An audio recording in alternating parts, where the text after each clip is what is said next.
NCP তে আমরা যুক্ত হওয়ার ক্ষেত্রে কার কি সাবেক পরিচয় এটা আমাদের কাছে মুখ্য নয়।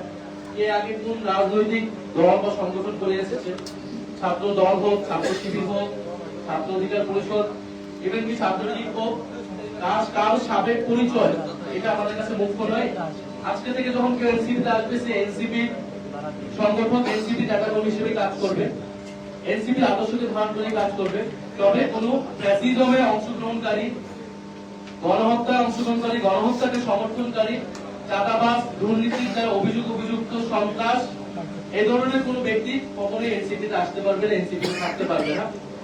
যারা এনসিপির গঠনতন্ত্র অনুযায়ী এনসিপি যে দায় ও দলদের রাজনীতি প্রতিষ্ঠা করতে চায়, বৈষম্যহীন গণতান্ত্রিক বাংলাদেশ প্রতিষ্ঠা করতে চায়, সেই রাজনীতিকে ধারণ করে আমরা সবাই একত্রে আমরা জুলাই গণ অভ্যুত্থানের যে আকাঙ্ক্ষা সেটাকেই মাথায় রেখে আমরা সামনের দিকে আগাতে চাই। বলে আজকে যারা আসছে তারা আমরা মনে করি তারা আমাদের সাথেই এতদিন ছিলেন, আমরা একসাথেই আসলে ছিলাম, হয়তো প্ল্যাটফর্ম ছিল, আজকে আমরা আনুষ্ঠানিকভাবে একত্রিত হচ্ছে এবং সারা দেশের তরুণদেরকে আমরা আহ্বান জানাচ্ছি, তরুণদের পাশাপাশি সকল বয়সী মানুষদেরকে আহ্বান জানাচ্ছি, জাতীয় নাগরিক পার্টি এনসিপির হাতকে শক্তিশালী করুন, এনসিপিতে যোগ দিন, এনসিপিকে নানাভাবে সহযোগিতা করুন।